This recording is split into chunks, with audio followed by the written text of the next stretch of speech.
Now, on the pre-campaign trail and the hecklers that the Prime Minister and opposition leader have copped, I caught up with Labor frontbencher Jason Clare. Jason Clare, thanks for your time. We saw the Prime Minister confronted by an angry pensioner in Newcastle last night in the Hunter region. The opposition leader also got a question from a member of the public yesterday. How important is it that leaders show a great deal of patience and maintain their composure during a campaign where this sort of thing is likely to happen? Oh, in election campaigns, it's going to come from every direction. You're going to get to meet people from all walks of life. Some people are going to give you three cheers and other people are going to give you a gobful. That's what we saw the Prime Minister get last night from a genuine punter in the pub.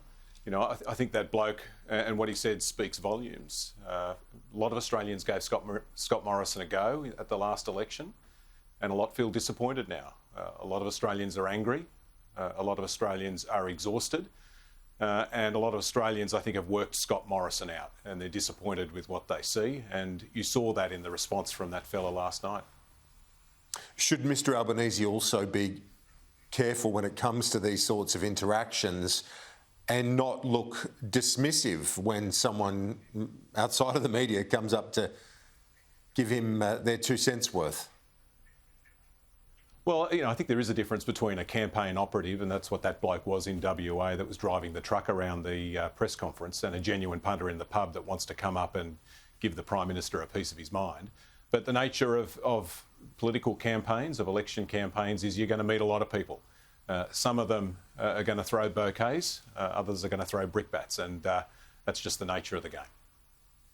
Is Labor taking a small target approach, not just in policy, but in terms of who you're putting out there? This directive that's been leaked suggests that only a few people will get their transcripts sent out, their interviews basically sent out to the media. Are you trying to minimise any slip-ups by doing that?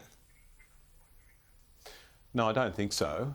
You know, the fact is, one thing that's not seen in campaigns are the army of people that tend to sit behind computers typing up transcripts day after day, hour after hour. I'd much rather have volunteers out there winning votes than typing up transcripts. And the fact is, any journalist that wants to get a transcript of what I'm saying or an audio file of what's been said at a press conference can simply ring the campaign and get that audio file. And it's standard practice in all of these campaigns, I think, Kieran, on both sides, that you coordinate who does the press conferences, who's talking to the media on different days. I saw, just flicking on the ABC, the competitor, sorry to mention the competitor, mate, Sally Sidhu, our candidate for Reid, Dan Repicoli, our candidate in the Hunter, on over the last few days on ABC Breakfast. So you'll see our candidates out there, out and about. You'll see plenty of me, you'll see plenty of Albo and Katie Gallagher, as well as key members of the front bench. But this argument that seems to be percolating about a small target is just rubbish. You know, what we're prosecuting here is a smart target, targeting smart policies to help Australians and to build a better future.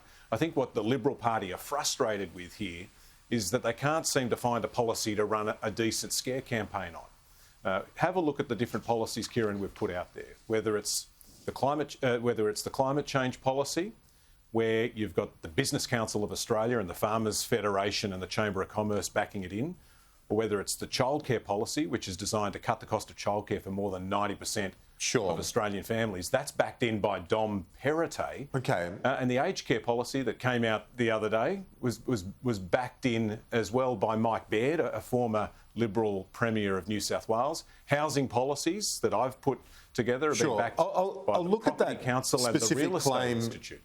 Yeah, look, I'll look at that specific claim in a moment on the small target sort of policy front. But just before we move on from this directive about the treatment of transcripts and interviews, I guess the biggest worry in a way is that this leaked out in the first place, apparently from within the Labor camp.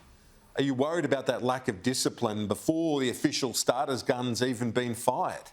No, not losing any sleep on that at all. If I was the Liberal Party, I'd be more worried about another text message from Gladys Berejiklian leaking out in the last 24 hours, or the story that broke on the project last night through Michael Toke, that text messages have been sent from a Liberal cabinet minister to him, telling him that he believed him and that he was encouraging him to keep going. You've got a story there, Kieran, that somebody in the inner sanctum of the government, in cabinet, who's supposed to be there protecting and supporting Scott Morrison, is texting his political nemesis, saying that he believes him and that he's encouraging him to keep going.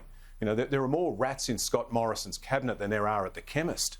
This party seems to be fighting amongst itself. The civil war gets worse and worse every day. If I was the government, I'd be worried about that. And if I was the Australian people, I'd be looking at that very seriously and thinking to myself, if they win the election, this is just going to get worse, not better. And this Liberal government desperately needs time on the bench in opposition to fix itself up. So Cameron Milner, a former Chief of Staff to Bill Shorten, wrote in The Australian today about the risk of Labor maintaining a small target on policy. He says it creates a potential void of trust that is allowed to develop for voters that the Liberals can exploit. What do you say to him? I disagree with Cameron on that. I agree with him on lots of things, but I think he's wrong on this. As I said before, we're not playing a small target strategy, it's a smart target. Look at the policies we've put out there, policies that are designed to help Australians, that have received the backing of everyone from Dom Perrottet to Mike Baird to the Property Council to the Real Estate Institute to the Business Council of Australia to the Chamber of Commerce and the Farmers Federation. This is what frustrates the hell out of Liberal Party headquarters at the moment. They're desperate to run a scare campaign to try and scare people out of voting for Labor so that they can cling on to power. They can't find one, and that's why they run this alternative argument.